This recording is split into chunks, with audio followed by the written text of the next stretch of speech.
Good afternoon to all the participants to our conference, and welcome to the 7th edition of the AIEE Symposium organized by the Italian Association for Energy Economics on current and future challenges of energy security.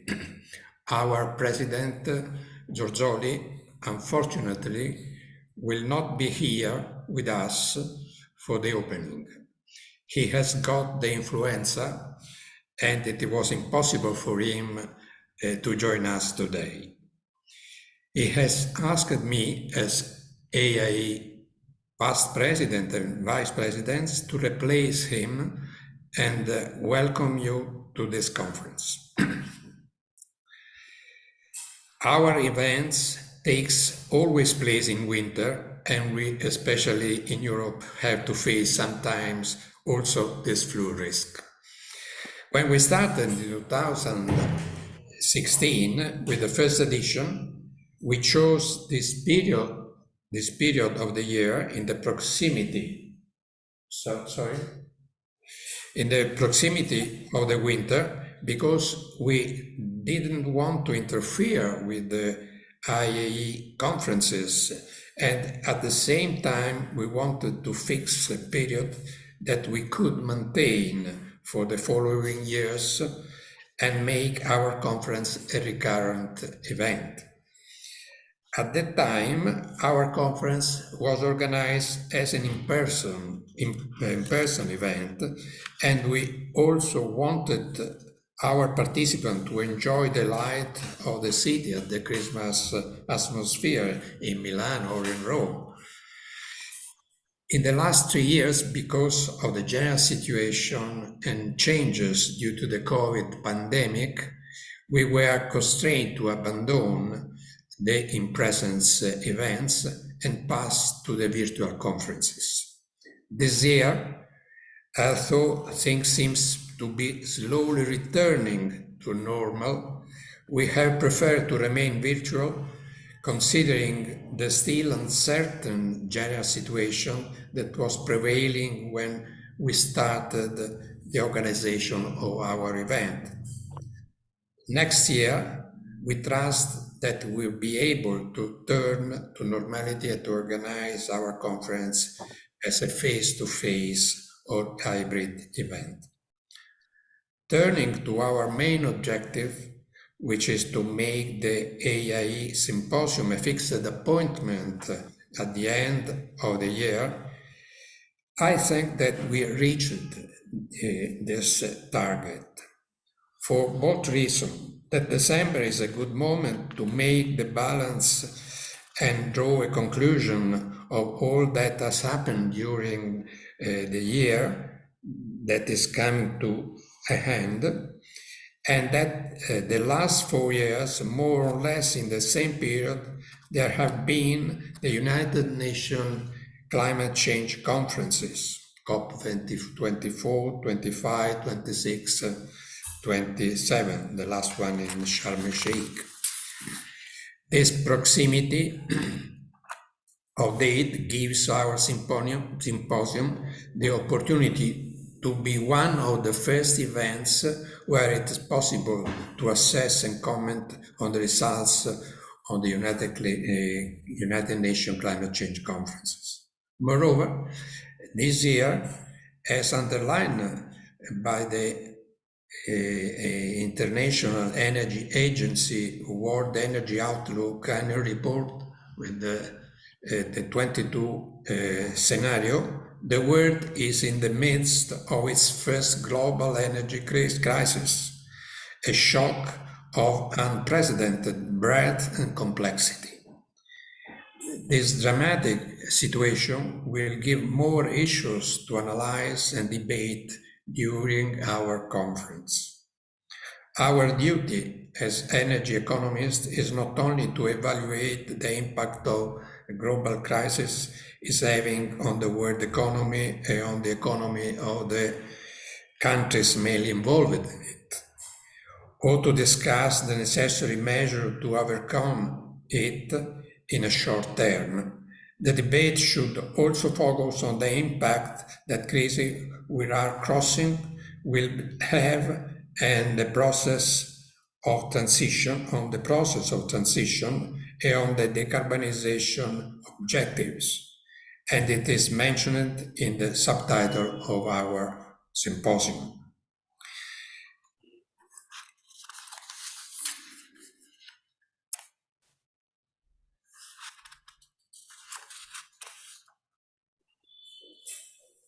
As we have the occasion to learn today from the presentation of the 4 keynote speakers that will deal with these issues connected to the short-term and long-term problems that we'll have to face.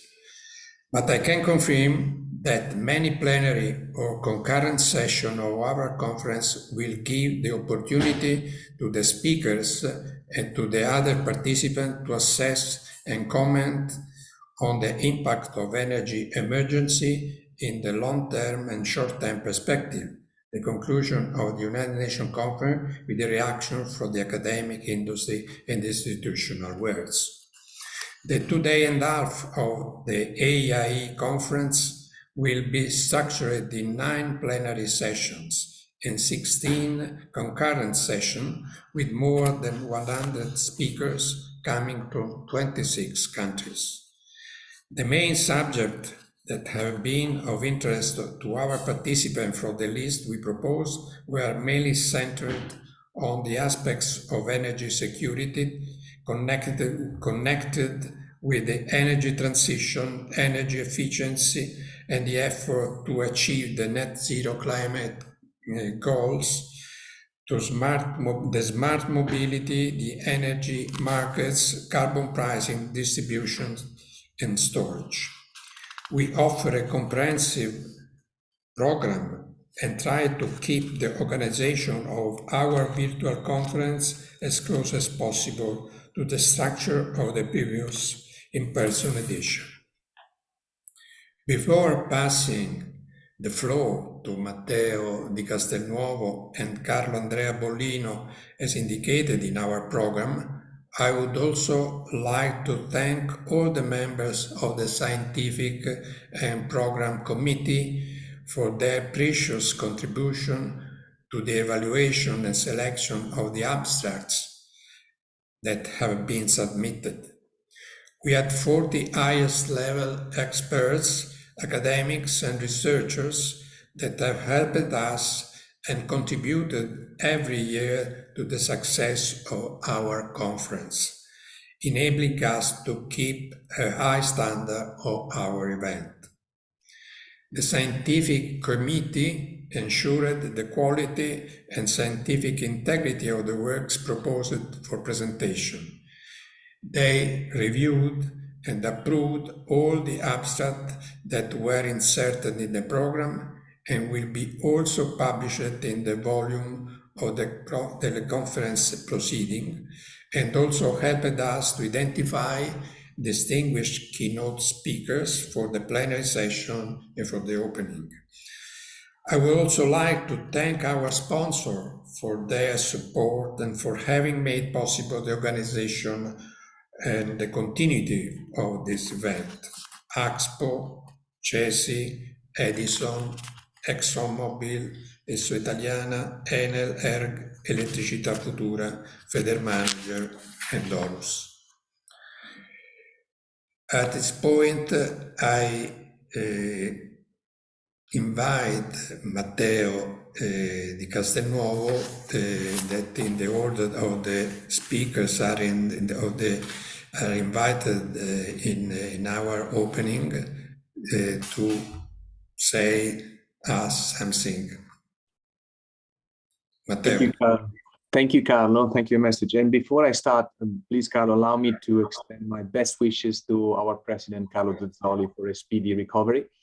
And also to extend my thank you, also gratitude to all the distinguished speakers that are connected with us today. Obviously, as Carlo mentioned, with the wish and that actually the next time we're going to meet all of us in person. Okay, so next year. But for now, this will have to do.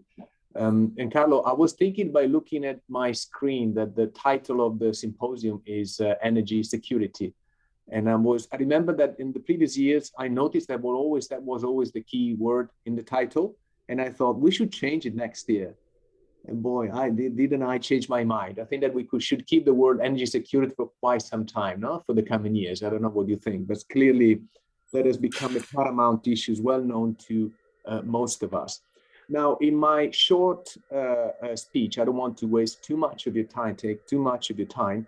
I decided that I wanted to, I mean, this has been a very challenging year on any level for the many things that we had to go through, especially tough for the rest of all over the world, but clearly for Europe for other reasons.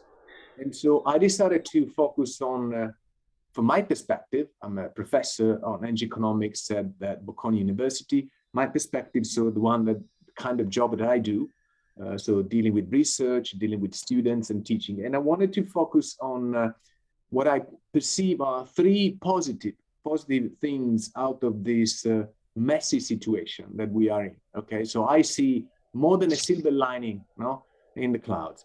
And so the first one for me is the fact that clearly since 12 months ago, there is much more awareness with regards to the relevance of energy, clearly energy security, but energy overall. I mean, 1 year ago, at least I'm talking to my country, I have to say, I don't think that the announcement from the US of the possible breakthrough in energy fusions wouldn't make the headline. And yet, most TV media and newspaper were talking about that the day before yesterday. Okay, so 1 year ago, this would not make a big deal. It would not be a big deal. What I'm trying to say is that actually gas prices, energy security, decarbonization are becoming very much mainstream. And so there's much more engagement in the public debate at policy level, but also everybody, so households, consumer. And this is only a good thing, if you ask me, because for someone like me, an economist, always seen as somebody being specialized in energy, I never felt myself as specialized, to be honest with you.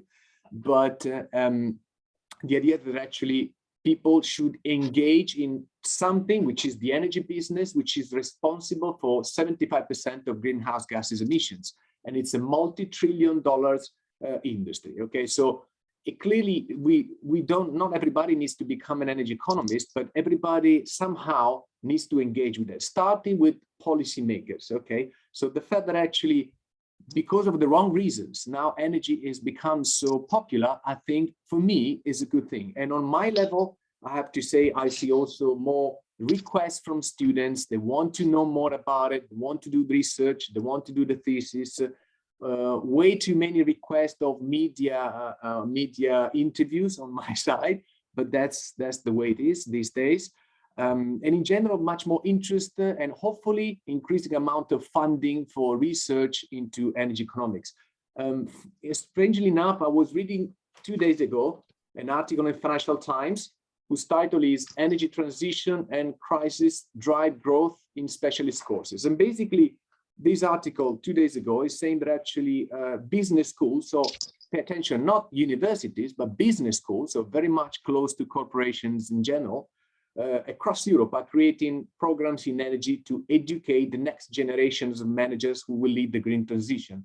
Again, for me, this is a good thing. It's a positive thing, which is coming out of this tragic situation. So even business schools are adapting and understand the need to train, to educate people in order that the more people can actually engage with the topic and help and support the energy transition, because we know by now every discipline basic much is involved into that, but everybody needs to somehow take some kind of commitment. So that's the first positive news for me. The second one is on something which used to be historically, I hope nobody gets offended, but in the energy economic, we'll always perceive a bit of a Cinderella, which is the demand side. Okay, often perceived as inelastic. Okay, when you're modeling, and suddenly energy demand is finally becoming much more prominent as we see priority. If you look at the Repower EU, which is the emergency package introduced by the European Commission, proposed by the European Commission a few months ago, you will see that there are several sort of blocks which are focusing on the demand side, which I think is great, rather than only focusing on the supply side.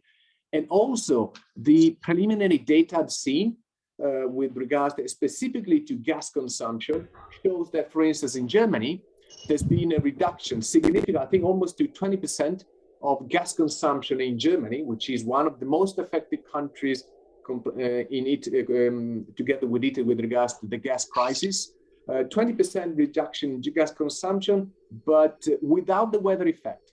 So cleaning the data from weather effect, there's been a drop in 25% on gas consumption, which means that even when policymakers in Europe are still fighting, debating with the price cap, the demand is responsive, okay? So the consumer have been acting, and so the market is sending signals, and market, some people argue it's broken, but somehow on that level it was working. And again, this is actually for me good news. So more focus also on the energy demand and the expectation and that this is going to also continue in the future, no? The fact that also we become more aware of how relevant and important energy is. Let's not forget that the latest data from the AIEE tells us that 780 million people in the world don't get access to electricity these days, which is outrageous to say the least. So how precious energy is, and research into this, how paramount that must be. The last positive news for me, well, there are more than one, but the one I decided to focus on, it's more to do with energy economics in a way. And allow me to quote a colleague from Cambridge, which wrote an interesting paper a few weeks ago called The Energy Market in Time of War. His name is Michael Pollitt. And he said, markets are highly regulated social institutions which are set up to deliver particularly societal goals. But energy markets are our servants, not our masters. If the market is not delivering for society, then we can change it. And so that's the point. What I've seen, I've worked on energy markets for almost 25 years now. I've seen this year more than ever the push to look into the pillars of the market and to think, well, maybe this actually could be changed, this could be adapted. And just to, I'm thinking that in the last few days, I've seen a proposal from the Florence School of Regulation, recommendation for how to make a better electricity market. I've seen a proposal to the being launched recently in Italy from Confindustria, which is the Association of Industrial Body with some very skilled consultant, a new proposal for new electricity markets. And on Friday, there would be a presentation of the recipe from the Center on European Regulation on CER in Europe, again, looking at how to make electricity markets future-proof. Obviously, this is about electricity because we know that so much of the hype is about gas market future. But the point, the fact of the matter is that actually people are engaging more, academics and consultants and institutions are engaging more with the idea of to improve the market. Not that this was not done in the past by regulatory institutions, but now we are in a different league. Now we can think the unthinkable, and we can sometimes challenge issues which we thought were given for granted. Okay, I'm not really sure. I'm one of those who knows the recipe. I have ideas, probably not very good ones, so I'm not going to share them with you for now. But I like very much the fact that actually that research institution, regulator are actually engaging with this idea. Okay, let's try to figure out something. The situation is unprecedented, and we need to to find the solution to get us through the net zero and the more sustainable and above all, now we know, secure system. Okay, so this was my overview. And I very much now would like to thank you for your attention. I very much look forward to the remaining part of the discussion this afternoon and the rest of the conference. And I would like now leave the floor to my friend, Professor Bollino. Thank you.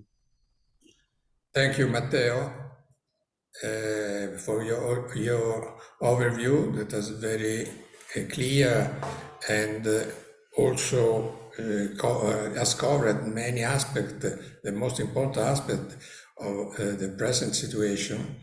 And I ask Carlo Andrea Bollino to introduce his speech. Sorry. Thank you very much. I will be brief because I'm eager to listen to our foreign friends. This is a moment in which I think Italy or Europe thinks to be at the center of the world, but we have to rechange perspective. First of all, let me share with you very stupid ideas like that in Europe and maybe with the United States, the OECD world is 1 billion people, but in the world there are 8 billion people. So the remaining 7 are an overwhelming majority with different needs, different ideas, different paths of developments. So we have to be particularly respectful and listening to what is happening in the rest of the world. And that is why I compliment Carlo Di Primio and the organization, ourselves, of course, you know, the entire organization of this conference, because it is a moment, as he said, to reflect at the end of the year on what has happened. It has happened something that, with all due respect for, you know, of course, the institutions to which we belong, which is the European Union, being Europeans, we witnessed very, I don't know if to say deluding or depressing, ballet, started in March or April with the idea of putting a price cap on gas because of the speculation in the gas market, which was protracted with,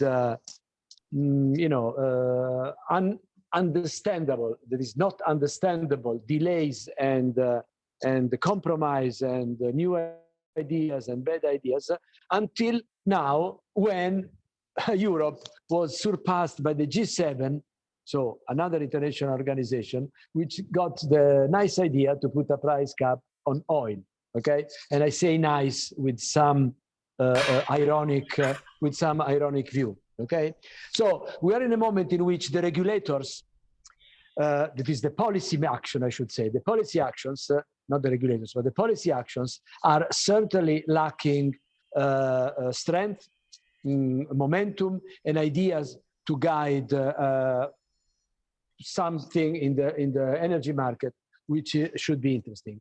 But if we go outside this European, mud, this mud in which the Europeans were debating whether the price cap should have been 275 dynamic for 2 weeks or 186 euro per megawatt hour, let's look at the rest of the world. We are because we are in the center Mediterranean. So we are in midway between Europe and the Northern Europe and the rest of North Africa and Middle East for one thing in the energy market. And through the Silk Way, we are anyway on the path toward Asia, which is the other most important market. So 2 days ago, President Xi of China went to Saudi Arabia. Okay, this is an unprecedented diplomatic fact that we economists should look not in order to go outside the scientific rigorousness of our approach, but to understand what are the scenarios that will be part of the future of our energy market. And I hope I will listen from Majid, Moneef, words about this. What is happening then is that when we look at energy security, economics, one is energy security in the sense of quantity affordability, that is the continuation of supply, the quantity is there is no market interruption, there is no market failure. And then there is the concept of energy security in the sense of price. Once you have ensured, that is assured, the security of the quantities in the market that is working well, that is thick market, non-thin or interrupted, then you have a problem of prices. And here I come to the final view. These are views that should be shared among us in order to go into the future for future path of analysis. The price of energy is something that in our manufacturing and Western world or tertiary economies is very important as a primary factor for growth and development. We have noticed that a shock of energy price between 20 and 70%, depending on the moment, has fueled our inflation. Statistically, I could even joke and say an infinite percentage, because our inflation was around 0 and it is now 10%. So the 10 divided by 0 is an infinite percentage change of increase. So we are having a situation in which the energy prices are fueling into the economy in a very now pervasive way. Unfortunately, I should say, like COVID was spreading among people, the virus was spreading among people, the press is spreading among us, and there is no reason why we shouldn't take policy actions to protect our citizens, but not only the poor people in our countries, which deserve maximum attention for democratic reasons, but also the poor people in the rest of the world, which is what these price shocks are encouraging. And let me give you an example of short-term and then of long-term analysis that we should pursue. The short-term, very short-term, is when 1 month ago or 2 months ago, the American administration was criticizing Saudi Arabia for not increasing production. Saudi Arabia said, look, I'm here in OPEC Plus as a market regulator or a market analyst anyway, and I pursue fundamentals that will tell me that I should not increase production because the reduction of economic activity is slowing down, and therefore the demand for oil will slow down, and to maintain market stability, this is our policy. 1 month later, the American approach proved wrong, and the Saudi Arabian or the OPEC Plus, the OPEC meeting approach proved right. That's a way that I think we should take into account, okay? Because if we start to play with ideological reasons to force the markets to go in different directions, then we might prove wrong. That's short term. For the long term, I could say that the European Parliament devised the idea of banning the internal combustion engine sales after the year 2030. This is not democracy, the businessmen said, okay, because it's not free market, because what we want is to reduce emissions, not to have a dirigistic approach toward one side type of technology or another type of technology. The dirigism approach for different technologies proved wrong in the 18th century, in the 19th century, before the Second World War, in the 1960s and in the 1970s, as we know, okay? So that's economic history that I would like to bring as a macroeconomist or as a general economist to the table of energy economics, because we have to face the idea that what we want now seriously is to reduce emissions for the problem of the climate change. Takes, I'm quoting the famous president of the central bank, if I can steal his sentence, whatever it takes to reduce emissions, not making an ideological ban on something or a promotion or something else. We have to, I think, stay away from this one, because this will be very, very dangerous for the future developments of our countries, the welfare of our children, and the benefit of our societies. I stop here, and thank you, Carlo, for leaving me the floor. I'm eager to listen to our foreign friends that I see in the pipeline for listening to their views. Thank you, Andrea. Thank you.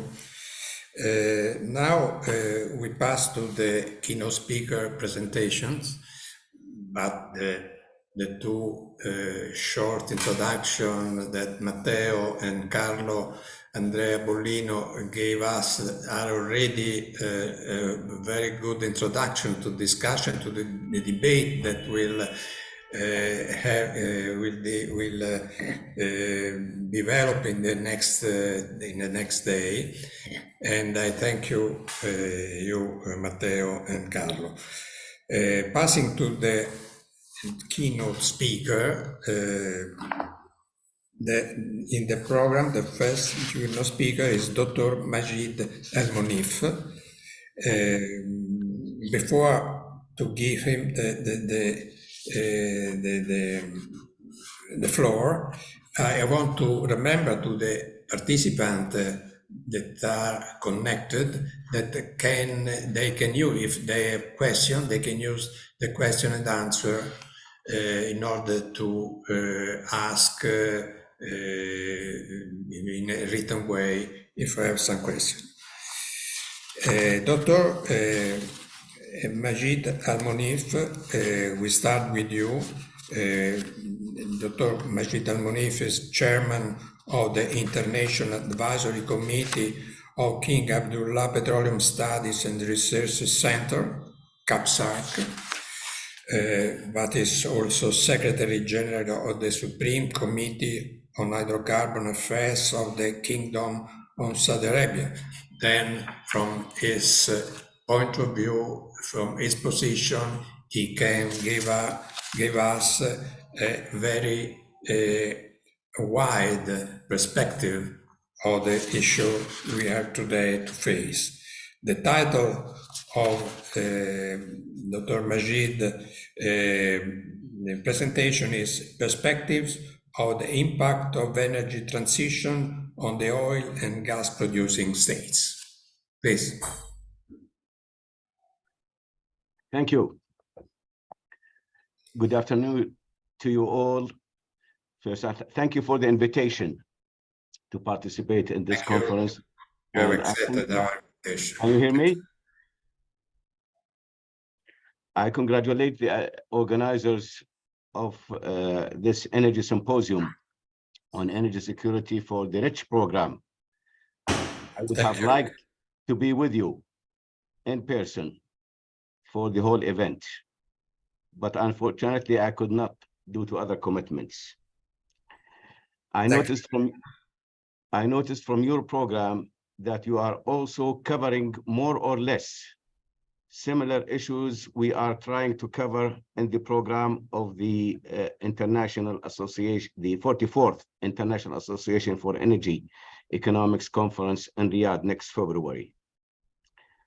We will certainly benefit from the outcome of this conference, and I invite you all to attend that conference in Riyadh. Now we are living in the midst of a new energy crisis. But this energy crisis is a lot different than previous energy crises. It is the energy crisis in an era of energy transition. And it would have different challenges than the previous energy crises that we had gone through in the 70s and in the early part of the 21st century.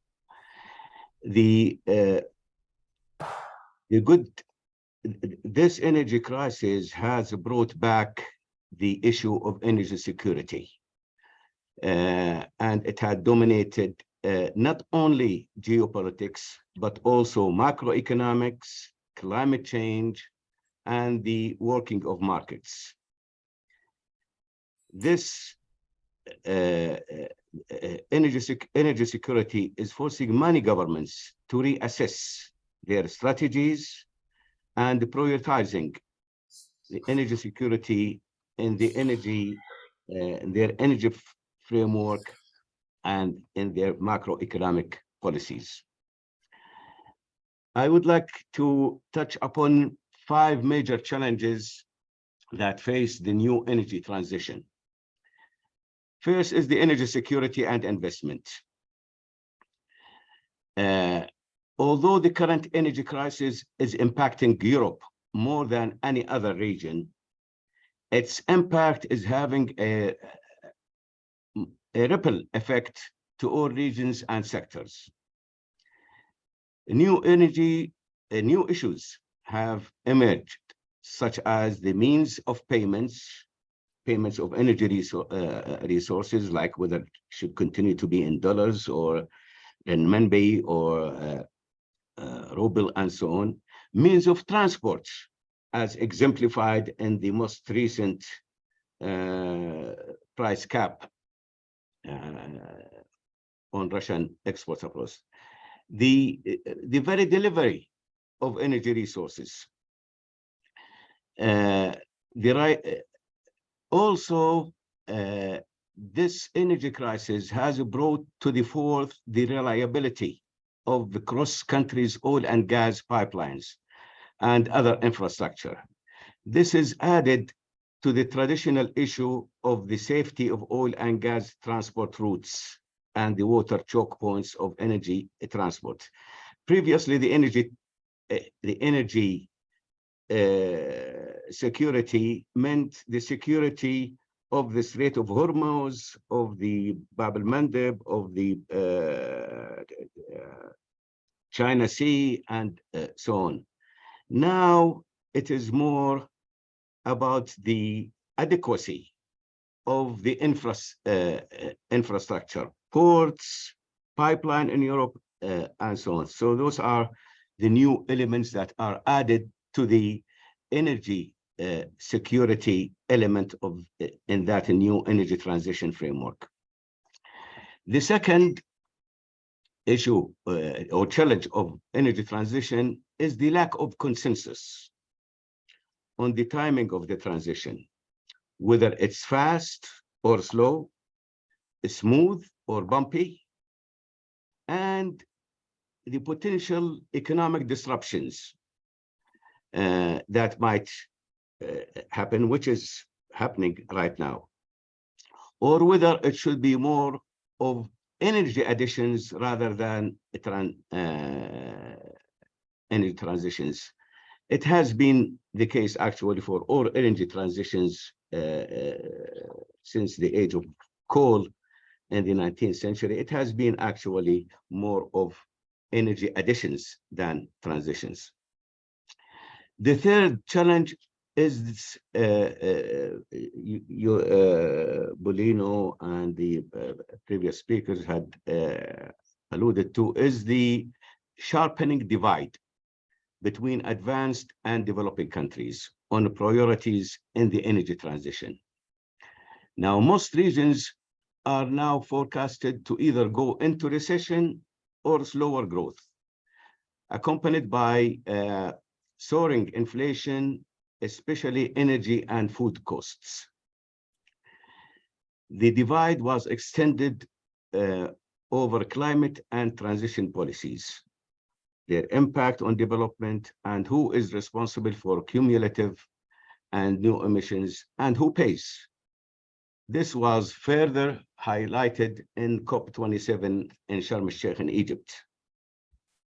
For many developing countries, increased use of hydrocarbons is integral to raising their standards of living and entails investing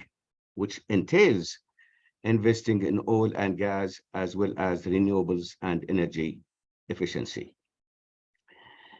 The fourth challenge in the new energy transition is the role of critical minerals in energy transition and how to ensure new supply chains of such minerals. The Renewable Power of Europe, Repower EU, and similar initiatives elsewhere, like in the US, anticipate an acceleration in the demand for minerals that are the building blocks for renewable energy in wind turbine, electric vehicles, and solar panels. For example, copper, which is essential for renewables and electric vehicles. A study based on the year 2050 targets by the US and the EU, that's I think Standard & Poor's study, estimated it would require at least 2.5 times more copper than a vehicles with conventional ICE vehicle. Copper demand would have to double by the mid-2030 to achieve the 2050 goals. But the choke points is the concentration of reserves and supply. And the surge in demand for those minerals will create new tensions between the producers of such critical minerals, and it will impact the rate of investment, the new trade patterns also that will emerge from this new energy transition. So this is the fourth, challenge. The fifth challenge is that advocacy has too often taken precedence over analysis of the potential costs and benefits of alternative plans for action. The current crisis will certainly widen the gap between commitments and actual targets of respective governments. Whether it will delay the response measures to climate change, it remains to be tested in the coming years, depending on the length of the current crisis. Even before the Ukraine crisis, it became clear that underinvestment has constrained the development of adequate new oil and gas resources. Even we've witnessed that in mid-2021. That's when we took the decision that we have to increase our production capacity. Then came the crisis and accelerated our investment drive to increase our production capacity. And also, I might add, we are using actually the windfall, if we may say that, that are generated from the current crisis to invest in our gas resources, in our shale gas resources. So we project to actually substitute burning liquids for gas in power generation and water desalination. We're also using part of, or good part of the windfall to invest in renewables and in hydrogen,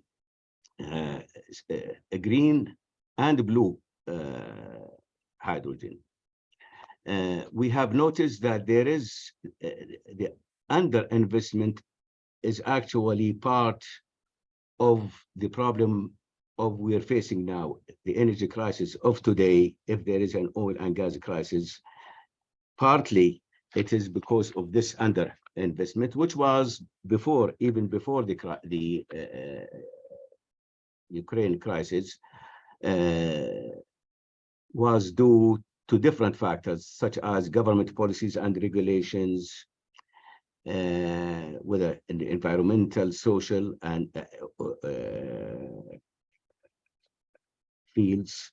Also, the ESG considerations by the investors had hampered investment in hydrocarbons.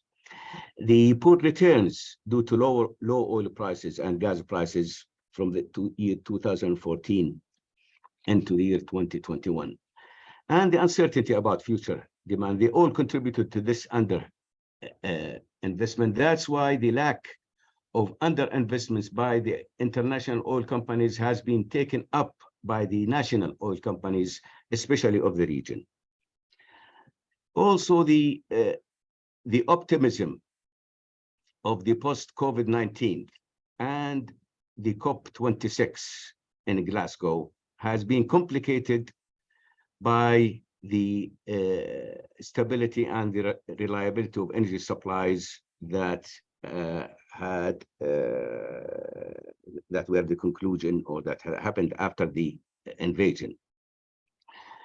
The way it looks now is that the post-Ukraine war energy landscape would look a lot different than the one before, which will likely change the mindsets of the policymakers, and I might add the geopolitical relations altogether. The Middle East, which has long been a major supply of energy to Europe and the world, is now back to resume a leading role in the post-Ukraine energy landscape, especially when it comes to gas and oil. This is impacting our investment and trade patterns in both. A good part of our oil exports now goes into Europe, and a good part of gas will be destined from Qatar, would be destined, LNG from Qatar would be directed to Europe. Before, it was mostly to Asia. Also, the region will be a major hub for investment in oil and gas. As I said, a good part of the windfall that we had from the oil and gas prices has been directed to the development of renewables and hydrogen in all its forms, green or blue. I think this conference and the conference in Riyadh and the other major conferences on energy that are taking place the world over, you know, I've noticed there are so many that are underway, probably might be a good platforms to discuss all those issues. With that, I thank you again for inviting me to this important event, and I look forward to feedback from the audience or from the other participants. Thank you very much. Thank you, Dr. Majid Al-Moneef, for your presentation. You gave us a very wide idea of challenges that were in front of us for next years, and it's not easy at the moment to have a clear indication on the way to follow all the aspects you mentioned. Now I ask Guido Bortoni, that is the second in the list of the keynote speaker, to start with the presentation. Dr. Engineer Guido Bortoni is president of CESI, is an important company that work in different activity or research in Italy, but his experience is a long experience in the energy sector, either like past chairman of ARERA, that is the Italian regulation agency, and as general director of the energy for energy in the Ministry of Industry. Guido, please. Yes, good evening to everyone, or good morning, according to the location you have. Yes, thanks a lot for the invitation to speak here in this very distinguished panel. I would like to speak, let's say, on behalf of Italy, of course, but from the viewpoint of an European member state, of course. My viewpoint is very, very focused on this European corner, and so I will stay on that. It is very well known that the EU, as well as other major economies, are committed to achieve the objective of net zero emission by 2050, considering all human activities, not only energy. Even if energy is more than 75% of the problem, it could be the more than, let's say, 75% of the solution of the problem. Here, all our 2020 goals were met and exceeded as well. But now we are in the front of let's say the next horizons, 2030 and 2050, and then we are as Europe in the middle of other economies on the planet as well. The economy recovery in 2021 showed a rebound on gas on GHG emissions. Preliminary estimation highlight a 5% of increased emission in 2021 versus 2020. Let's say the pandemic was there, so there is reason for that.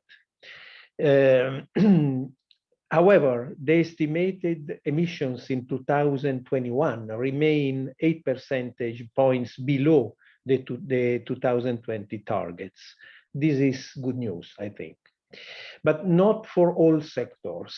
Unfortunately, in the framework of this virtuous process, not all sectors have progressed at the same pace in the EU 2027, particularly road transport, aviation, and maritime transport have been following an adverse trend. They are undisciplined sectors and recorded an increase of emissions in 2019, in 2019, respectively of 24% and plus 74% with respect to 1990. Less negative results were achieved in 2020, but merely just for the widespread lockdown measures adopted across Europe. So the situation is among lights and shadows, of course. On the contrary, energy. In the same period, the electricity sector has registered a reduction of emissions of minus 47% with respect to 1990 at European level, and an impressive increase of renewable energy sources on electricity, demonstrating that coupling electrification of final uses with massive amount of RES-E is the most effective way to decarbonize. In fact, we are entering a second and crucial phase of the decarbonization process where all sectors shall progress rapidly towards zero emissions in view of 2050, of course. Nevertheless, this coupling I mentioned risks to be ineffective if a correct planning does not belong to the policymaker's mindset. The concept of a correct planning, I emphasize these two words, correct planning, entails multiple implications. First, correct planning is in terms of security of supply, not only for fuels, whose supply chain has been recently affected by the post-pandemic recovery worldwide and the current crisis in Ukraine, but also for raw materials mentioned by Professor Majid, that European Union is not extracting nor processing internally. So we have this very new and this new problem as well. Correct planning to avoid disruptions within electricity or other sectors that could be penalized during energy transition. For example, a too early gas phase out in favor of electrification with variable and renewable energy sources could lead to significant problems for both gas and electricity as well. Problems that will be reflected on consumer bills, unfortunately. Correct planning in terms of multi-energy carriers, electricity is an energy carrier just like natural gas or hydrogen. Relying just only on electrification risks, leaving aside the hard-to-abate sectors from the decarbonization pattern. We are referring to some branches of heavy industries, you know, ammonia, fertilizers, refining, steel plants, marine and aviation transports.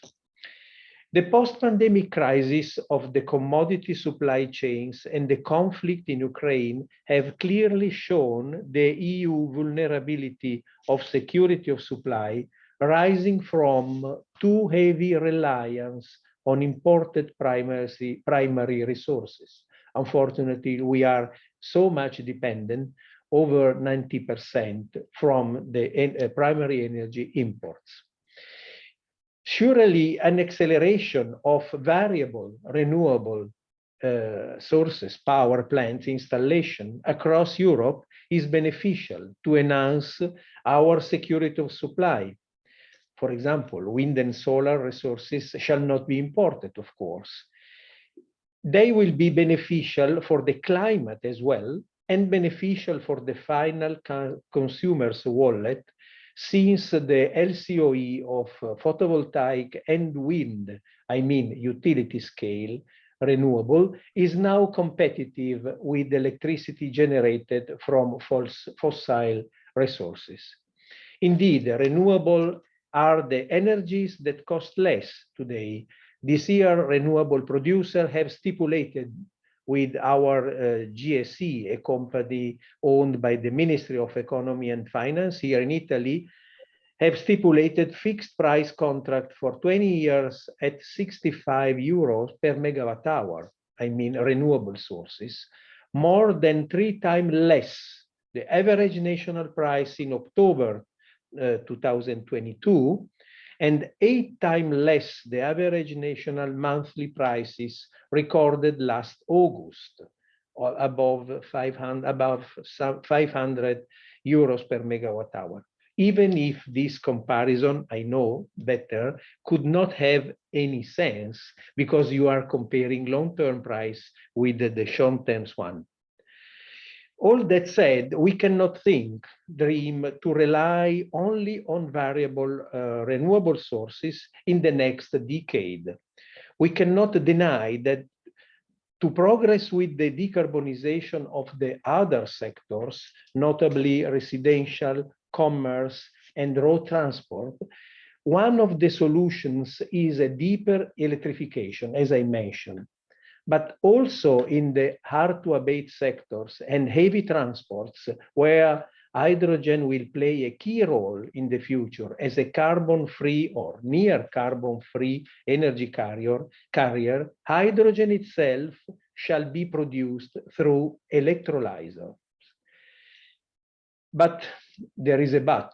A power generation expansion plan only based on renewable sources, from an European point of view, of course, the largest share of them represented by wind and sun clearly turns out to be unfeasible, or rather unfeasible. For this same reason, if we have this renewable rush, it is important to keep a safety belt relying on molecular technologies for energy, possibly under their own way of decarbonization. I'm not saying we are, let's say, involving into the hard fossil resources, but we have to make value of the existing molecular technologies for energy, possibly decarbonize or underway of their decarbonization.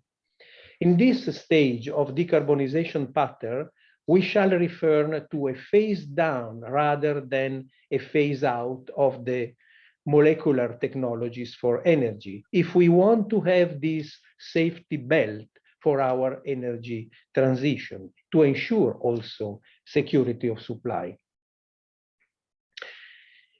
We have, I heard about this, let's say, the emphasis put by the Professor Majid again on the infrastructure adequacy for the energy transition.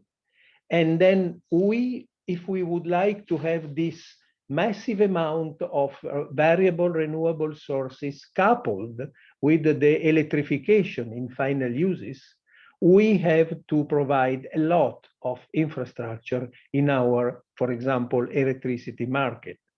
We have to, of course, use the production technologies, renewable production technologies. We have to provide a massive amount of storage plants in the electricity market in order to sustain, to support these massive amount of electricity production. And we have to provide grid infrastructure in order to transport, to store and transport this electricity, renewable electricity. And we have to upgrade our market rules, because the risks for investment, having zero price for so many hours during the year, is, let's say, just at the corner or just behind the corner. So we have to upgrade, to review our electricity market rules. As I mentioned before, we have to provide, or to try to provide, to warrant energy security.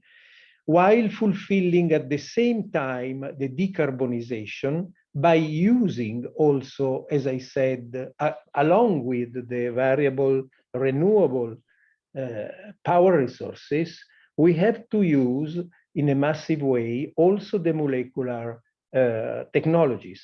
For example, by coupling them with the carbon capture, utilization, and storage, a reasonable solution to keep the emission levels aligned with the challenging European goals, but not, let's say, stressing the dimension of the variable renewable energy sources.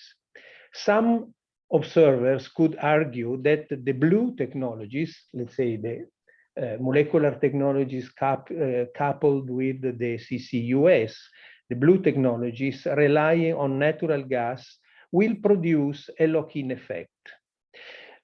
They would prolong the use of natural gas to depreciate investment in CCUS plant, etc., etc. In reality, this is not true, since if the use of natural gas drops in the future, CCUS technologies used today in this blue energy sector will be used for the removal of emission.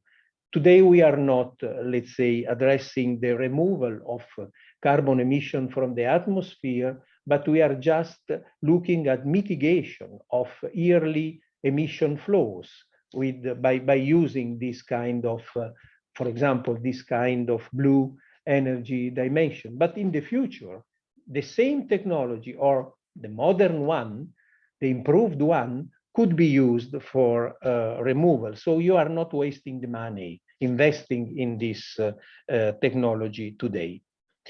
But to finish my message on the planning side, I would like to stress on a final concept. There is a strong need for the energy system to go for, let's say, an improved coordination among various pieces of the planning puzzle. I mean, you have to coordinate the developments of all these kind of technologies, renewable, of course, blue energies, and other things, in order to let them contribute in the possible way to the decarbonization, to the energy transition. And this coordination at the planning stage could take place only if the energy system is integrated among its pieces, because otherwise you cannot cope with the most probably deviations of the real path from the planned one. In other terms, planning without effective means of coordination of several integrated pieces of the energy system is putting at risk security, decarbonization, and the affordability of prices as well. I mean, in a slogan, I mean, we should go further with the current, or from the current organization in silos of our energy system, and having them more and more integrated in order to have, as I mentioned before, this kind of safety bell or a caution, let's say, guarantee, in order to let you plan and operate the system under a transition while keeping this unbumped security of supply. Thanks a lot.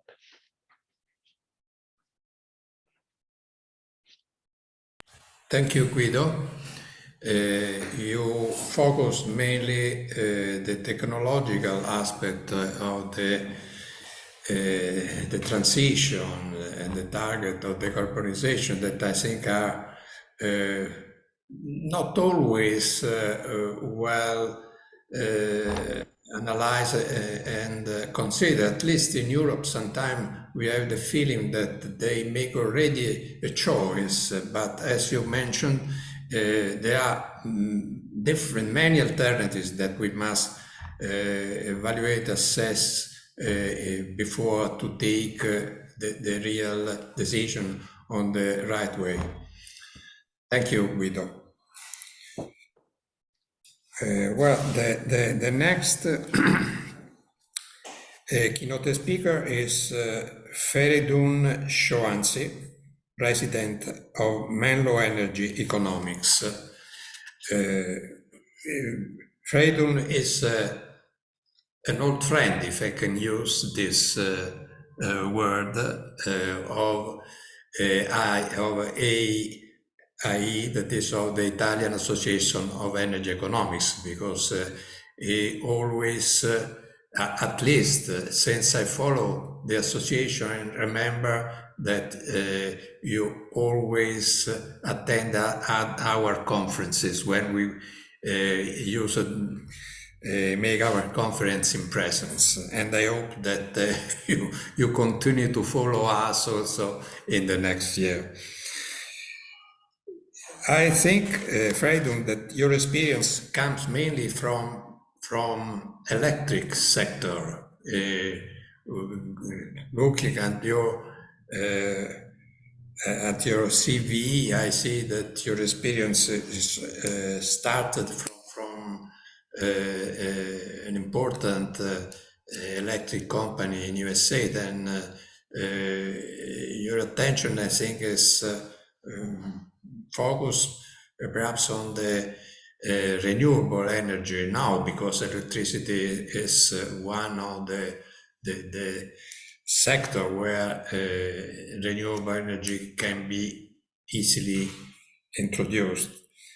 Your presentation, in any case, is in a very actual subject. The Ukraine crisis, who are the winner and the loser, is important, because it's important to know who are the winner, who are the loser at the moment.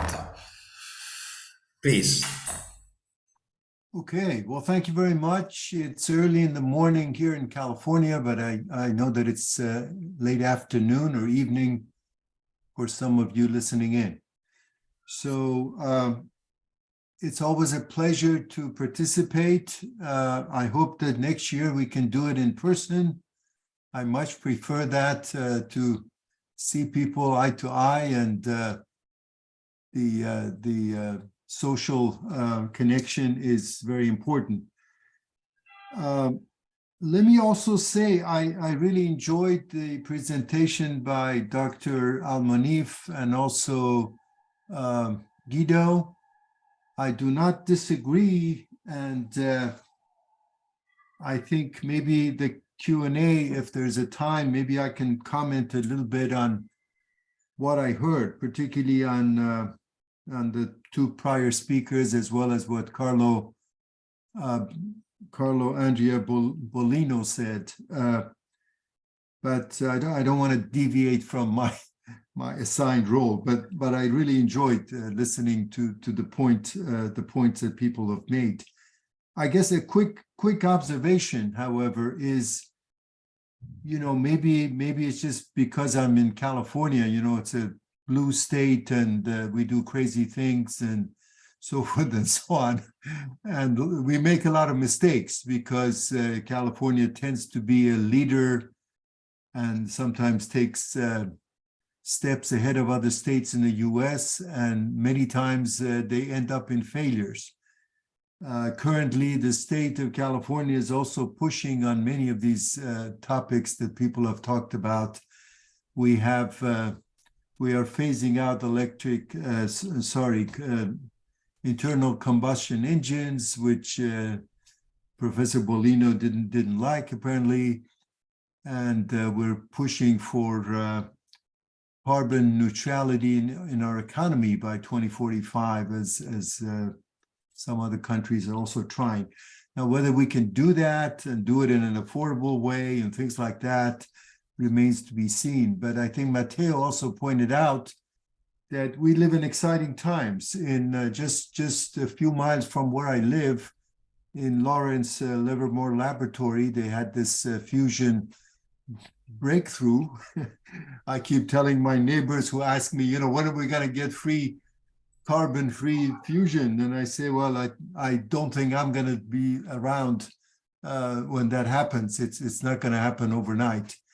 But it's an interesting development after so many years of trying and not getting to the break-even point. Apparently, this experiment was successful.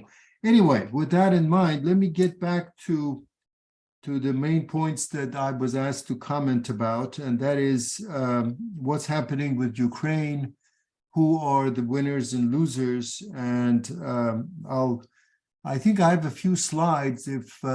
If you can show the first slide, it's basically something that people in Europe are much more familiar with than the rest of us. It's a slide that was produced by Euroelectric.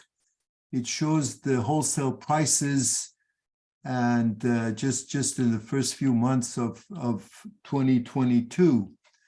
And you can, as I said, people in Europe know more about this than I do. Prices for natural gas have gone up quite a bit, and that has resulted in high prices for electricity. So there's talk about decoupling the two markets, and so that the high price of natural gas doesn't impact, let's say, renewable generation, because they don't use natural gas. So why should we pay high prices for a solar plant or wind plant because price of natural gas is high? So you can see the problems that this Ukraine crisis has created. The second slide, if we can show that quickly, basically shows the volatility and the high prices of natural gas in Europe. If we can see that slide, and you can see the bumps and so forth. And the next one shows the volatility of natural gas prices in the US, which are not as bad as what you see in Europe, but nevertheless, natural gas is now increasingly becoming a commodity that can transfer from one continent to another, not necessarily through pipelines. So when price of gas in Europe or in Japan or in China rises, I think it has an impact everywhere else. So the natural gas prices in US have also shown significant volatility.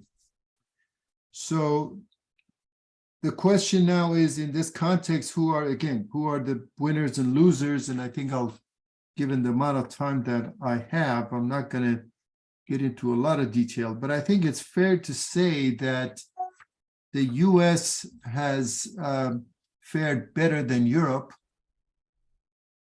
because we have plenty of supply of oil, gas, and coal. In fact, US is more or less a net exporter of all of those.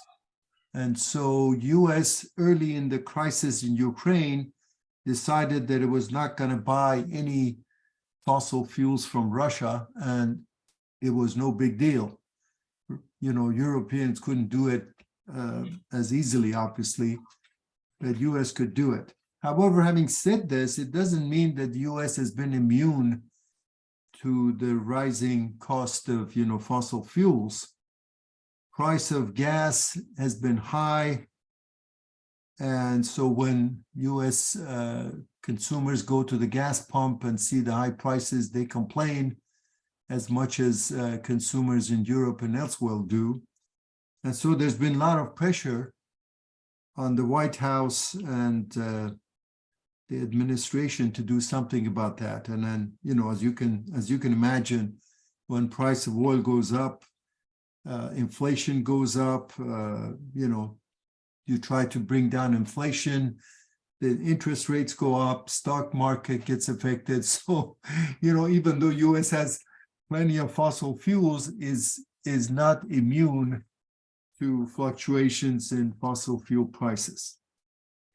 However, as you see in this slide, US is by fortune or luck, I'm not sure, but anyway, we find ourselves at an interesting point in time where US is expanding its LNG export capacity. So you can see this, the portion on the top, which is happening in the more recent times, and going forward to 2026, US is going to have significantly more LNG export facilities and terminals, and a lot of the gas that historically went to the Asian market is now going to Europe, because that's where high prices are, that's where the demand is.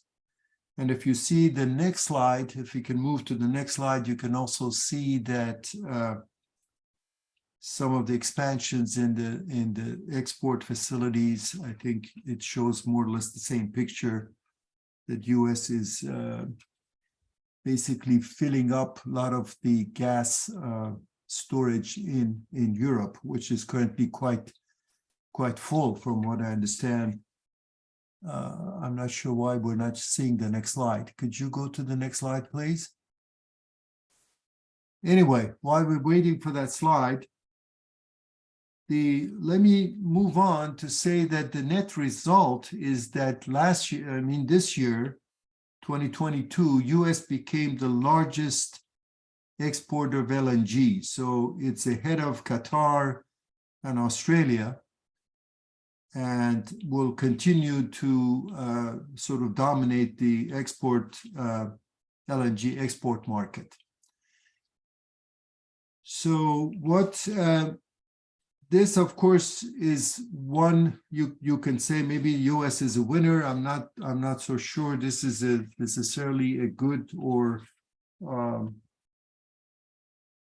sustainable, because gas is a fossil fuel after all. So if we're concerned about climate change, substituting Russian gas with LNG from America is not necessarily a solution. It's a temporary band-aid from what I can tell. Furthermore, I'm told that LNG compared to piped gas is about 10 times more carbon intensive. So while it's solving one problem, which is the immediate energy security issues of Europe, it's adding to the carbon footprint. And once you make all those investments on the shipping, on the sending side and receiving side, and sign these long-term contracts, you're likely to continue to use those facilities, which means that it'll be hard to get off the gas eventually. So the other winner in this, I leave the natural gas behind. Let's just talk about the, and I don't know, again, maybe the next slide will show up, but if it doesn't, I'll just continue. The other big winner that other people have mentioned is, of course, renewables. US electricity is currently 24% generated from renewables, and that, at least under Biden's plans, is supposed to become more or less 100% renewable by, 2035, 2045, depending on whose scenarios you believe. The percentage is much higher in some states. In some states in the middle of the country, wind is the biggest source of electricity currently. In states like California and Texas, solar and wind make up quite a large percentage of renewables, and we're adding quite a bit to that. So I think it's fair to say that renewables are a winner, and the Ukraine war and the high prices has accelerated investment in renewables. Also, as you follow the news, the Biden administration was able to pass this major piece of legislation. It's called Inflation Reduction Act, but it really has nothing to do with inflation. It has mostly to do with the renewables. It's something like $370 billion over 10 years to further advance renewables, electric vehicles, and things of that nature. So I think it's pushing US more and more towards more renewables. So you can say that renewables are a winner almost everywhere, certainly in the US, and I think maybe to some extent in Europe and perhaps elsewhere. So as far as other winners and losers, I think Dr. Al-Moneef knows this better than I do. Biden administration tried to persuade Saudi Arabia and OPEC to increase oil production, and I guess that was not successful. People made comments about that. And so the situation is dire, I would say, so dire that the US is now allowing Chevron to expand production in Venezuela, which is not a particularly pleasant country to do business with. But it just shows the extent of the desperation of US administration to keep oil prices and gas prices reasonable and reduce inflation and things of that nature. So I think, you know, it's a good time if you're oil producer. It's not a good time if you're importing a lot of oil, I guess, with volatility and high prices. So to end the comments, my prepared comments, if you can show the last slide, maybe. If not, I'll just make the comments without it. US will continue to be a dominant. There we are. So in 2010, US was not in LNG business at all. US is the portion on the bottom.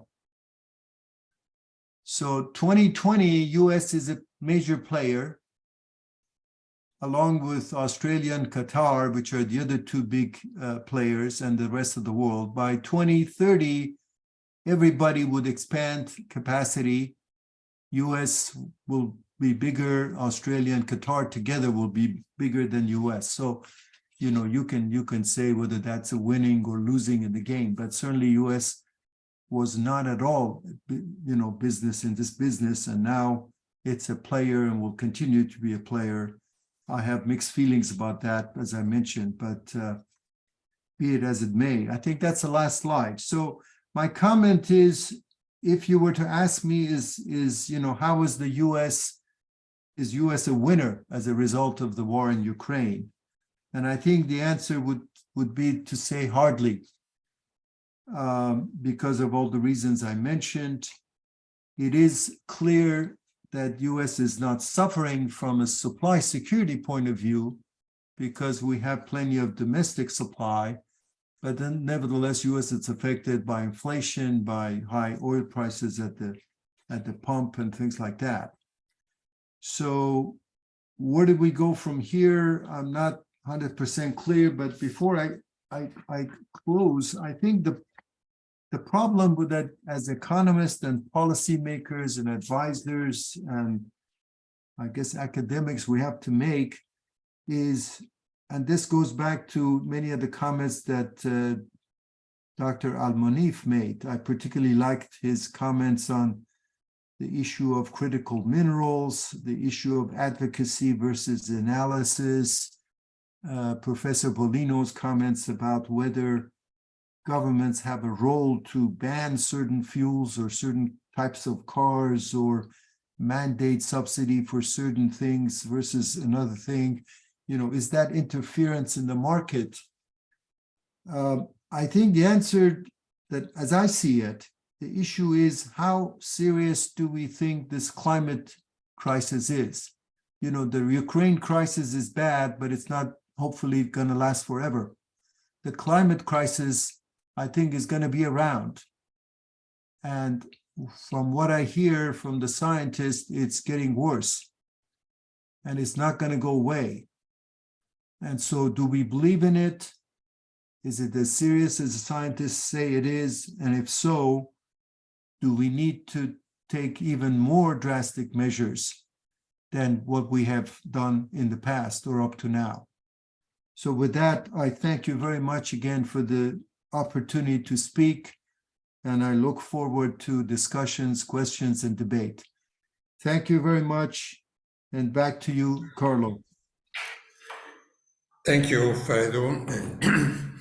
Your analysis is very interesting for to understand who is the loser, who are the winner. But I ask if you analyze also another aspect that I think is important when you want to say who is the winner, who is the loser. Finance. Finance is generally ready to invest where are the winner. But in this moment, we know that there are a mountain of finance, of money ready to be invested. And they are waiting, still waiting to understand what the loser or the winner, I think. I don't know if in your analysis you had any aspect, you consider an aspect, you have any idea on it, on this point? Well, it's a topic we can spend much more time on, but I think that briefly, I think a lot of people in the investment community are caught between, I think what Professor Al-Moneef mentioned, advocacy versus analysis. You know, if you talk to people like Dr. Al-Moneef, there's been lack of investment in carbon resources, and it's going to hurt us. So people in the investment community are very much inflicted. You know, on the one hand, there's pressure to do the ESG stuff. You know, a lot of investment community is focused on cleaner, greener fuels and things of that nature. At the same time, a lot of analysts, I think Guido perhaps is also in that category, would tell us that we need this safety belt. You know, where renewables have their issues, it's going to take a while. We need all this infrastructure, blah, blah, blah. You know, there's not enough copper to make all the electric vehicles and so forth and so on. But so the investment community, in my view, is very much under pressure, inflicted. You look at, you know, on the one hand, the Exxons of this world are making enormous profits in the short run, but you know, are they safe in making long-term investments that may turn out to be sunk costs? That's a big issue, and I think if you talk to the CEOs of some of those major oil and gas developers and so forth, they'll tell you that they will invest if they can get their money in the next, say, 5 to 10 years, but they're probably not going to invest beyond that because of the uncertainty about demand. People are talking about peak oil and peak coal and peak gas, and you know, is that going to happen? And if so, when? And if so, what happens to people who have made those investments? Thank you, thank you. Majid, Guido, do you have any comment to add to this point? No, thank you. No, thank you. Thank you. I'm waiting for the if there's any question or comments from the audience or from my colleagues. Thank you.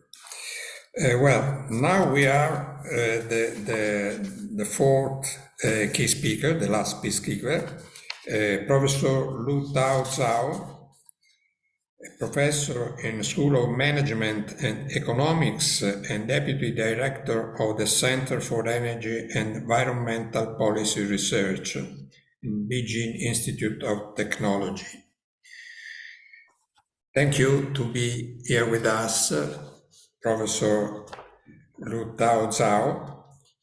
Your presentation is on how does the crowd sentiment of investors, we are in the, affect international crude oil prices, evidence from COVID-19 pandemic. Thank you, Carlo, the promo. Thank you for your introduction and the invitation. Good afternoon, everyone. It's the midnight of Beijing. It's my pleasure to be a keynote speaker. The topic of the speech is how does the crowd synthesis of investor affect international crude oil price, evidence from COVID-19 pandemic. The following is the outline. First, introduction. The crude oil price is not only related to the supply and demand factors, but also be about the exchange rate, geographic policy, emergencies, and so on. These factors lead the investment desire change to trigger the speculation of market. So, in recent years, the impact of investor behavior has become a research hotspot. Since 2020, crude oil price sharply fluctuate during the global COVID-19 epidemic. Under the extreme conditions, investor sentiment can strengthen the correlation between oil price changes and internal events by influencing the expectation of market traders. Therefore, it is necessary to codify the investor sentiment in order to capture the fluctuation of the international crude oil price. There are three main measures of investor sentiment based on survey data, socket market data, and international information. With the development of internet and big data technology, we can mine the information from online social media, which contains a large number of investment trends. There are lots of successful methods of qualifying a investor sentiment using online tests, but most of them are subject and one side in selection of search keywords. The popular method of sentiment analysis are the chapter level and the sentence level. They are not good at describe the evolution of investor sentiment. Sentence level analysis method treats the whole sentence as one topic and classifies the overall expressed as one score. If rice and cart are both in a sentence, we will get 0 score. And aspect level analysis consists that sentences are not limited to a single topic. It also has not only the extraction of aspect term, but also the interrelationship between aspect term and context.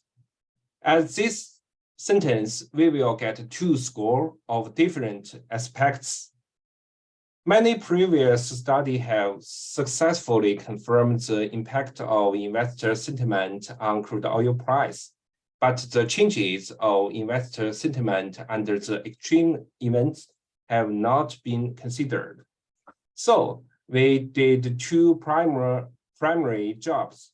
One is an online test mining method is designed to quantify aspect level investor sentiment of international crude oil market.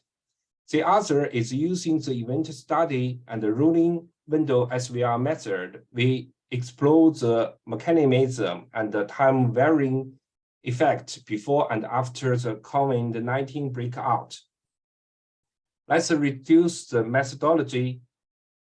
The following is the framework of the research. Firstly, an integrated text mining approach is proposed to construct multiple topic-based investor sentiment index, TISI for short. Especially 3 parts are included about search keywords funding, aspect level analysis, and the investor sentiment calculation. Secondly, theses are used as input of event study model to investigate how the influence of investor sentiment changed before and after COVID-19 breakout. Thirdly, to analyze the time varying effect, the rolling window method is used to improve the SVR model. Now I will introduce the model separately. In qualifying investor sentiment, we use the seed keywords to crowd tweets randomly, and then we sort words from high to low according to their frequency, and take top S phrases to the CSK database. Continue to crowd tweets with the new keywords from CSK until all words are included in database. The stop condition is the frequencies of word are less than F0. We would get the crude oil market corpus. In the training set, we label aspect term and annotate sentence words named part of speech. Then, based on the sentence word night, we calculate score of composite statement of different words. Next step, we calculate sentiment score of spectrum. In one theta, the lower between opening word and the spectrum, the more influence exists. And then we cluster the topic of different aspects. Finally, we calculate monthly sequence of theses. This is the algorithm of thesis calculation. For the part of the event study, by dividing control and event window, the SVR model with 4 variables, including crude oil supply, demand, investor sentiment, and the price, established to compare the different impacts of investor sentiment on international crude oil price before and after the COVID-19 breakout. Finally, the rolling window method is proposed to find the dynamic relationship between investor sentiment and the crude oil price.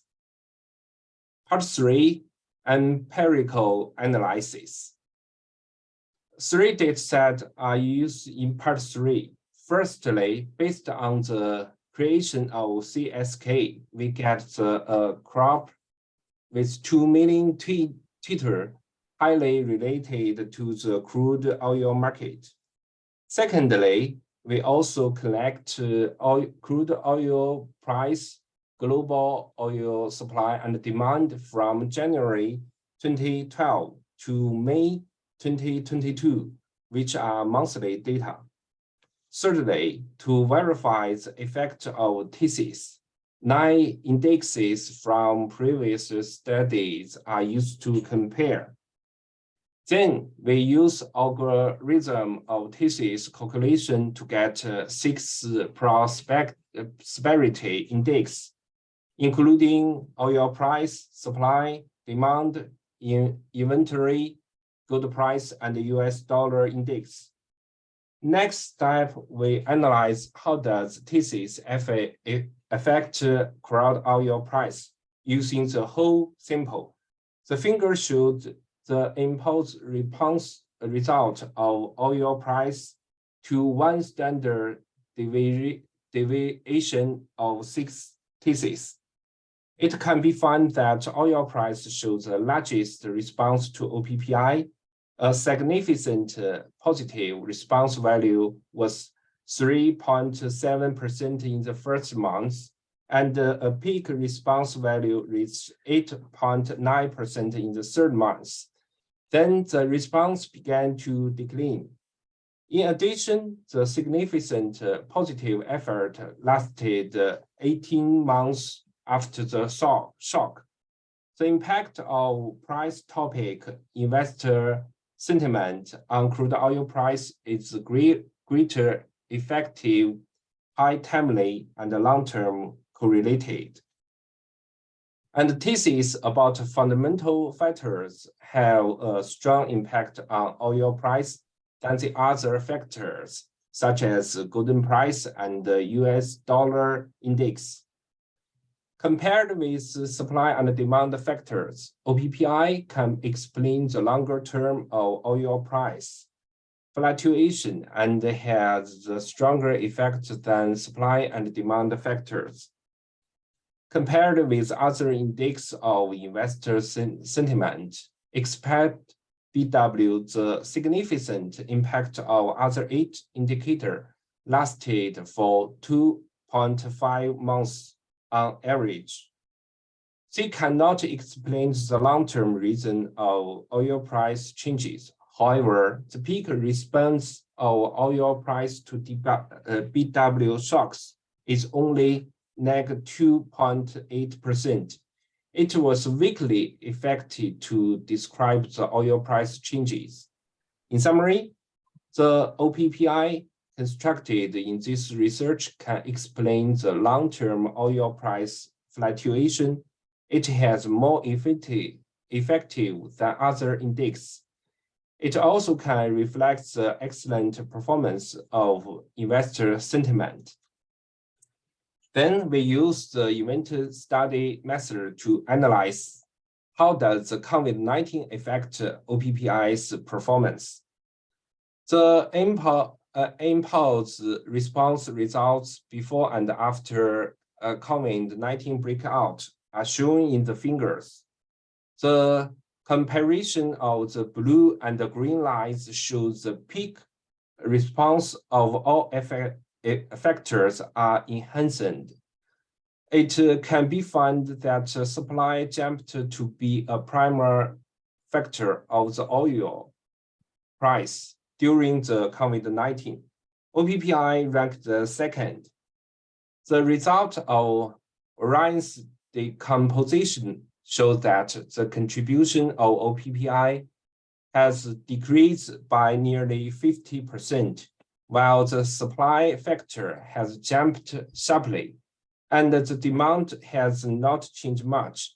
It can be concluded that the impact of OPPI on oil price is robust. But during the COVID-19, its explanation declined, with price more closely related to the fundamental supply and demand factors. Finally, the rolling window method is used to explore the time-varying impact. The mid graph stands for the impulse response with the window change. The top graph is the shadow of middle graph. At the bottom graph stands for months of peak response values. It can be found that positive impact of OPPI increased over time. Before the COVID-19, the peak response value to OPPI shocks was 5.7% on average. However, this value rose to 8.2% after the breakout. Furthermore, the response speed was advanced by 1.3 months on average. It means that during the COVID-19, the significant positive impact of OPPI on oil price arose rapidly and timely.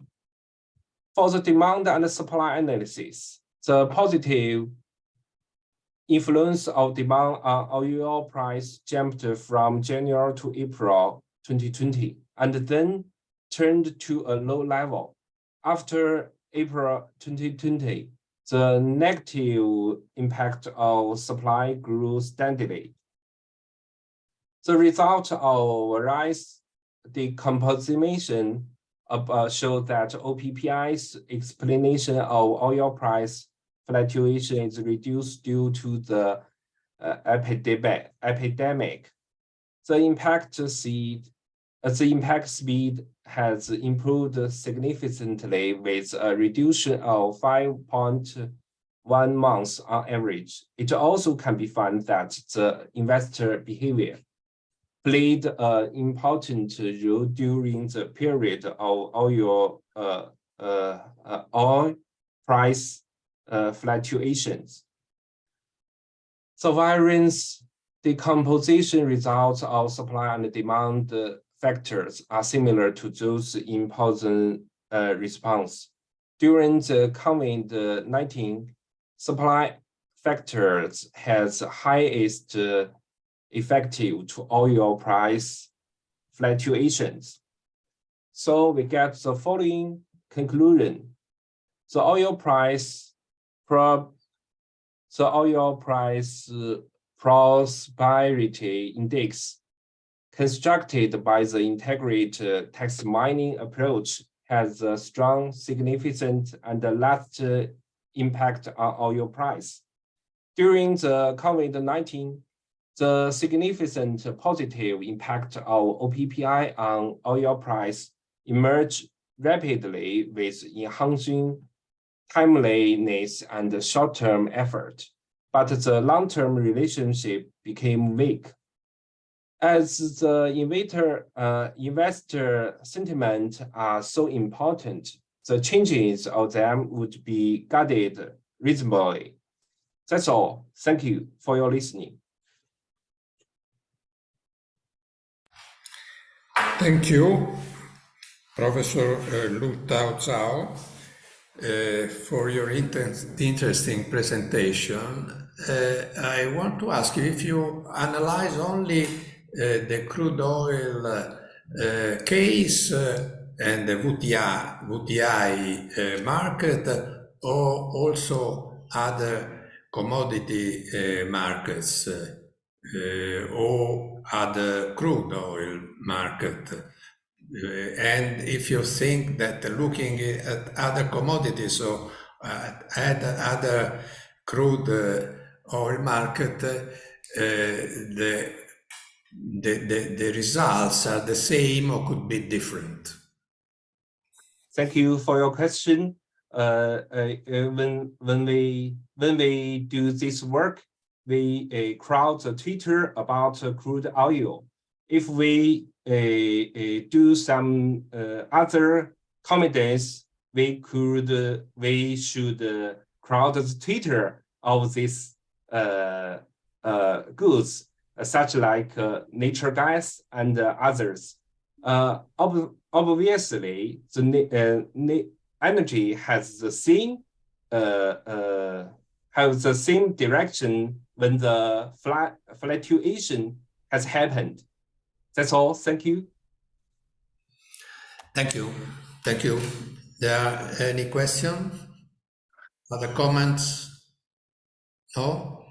Well, then I say thank you to all the keynote speakers, the other participants, Matteo and Andrea in particular, also to the participants that are not, we cannot see. I have not seen questions till now. Then I think that we can close our opening session and give a rendezvous for next day, starting from tomorrow morning. We have several concurrent session and plenary session. I don't know if some of you are involved in the session we are going to follow in the next day. Yes. Yes, well, then we can see again in tomorrow or the day after. For the moment, I thank you again. Thank you, Dr. Majid. Thank you, Fereidoon. Thank you, Professor Lu-Tao Zhao. Thank you, Guido. And you, Matteo, and Carlo, Andrea. Well, thank you. Grazie. Grazie. Grazie in italiano. Thank you. Grazie in italiano. Grazie. Arrivederci. Thank you for the invite. Have a great conference. Yes. And Grazie. Dr. Al-Moneef, congratulations on your conference in Riyadh. I'm sure you're going to have a fantastic time. Yes. Yes. Thank you. And, You're all invited. We really look forward to seeing you in Riyadh. The weather will be nice. It will not be rainy. We're going to a desert that usually the temperature in the summertime exceeds 58, 60 centigrade. But this time of the year, the time you will be visiting us, it will be like in the 20s. It will be very, very. Thank you again. Shukran, Majid. Endless sand dunes. So we look forward to seeing you, I hope. Thank you. Ar-salama, Thank you. Majid. Thank you. Ar-salama to Bye-bye. you all. Arrivederci.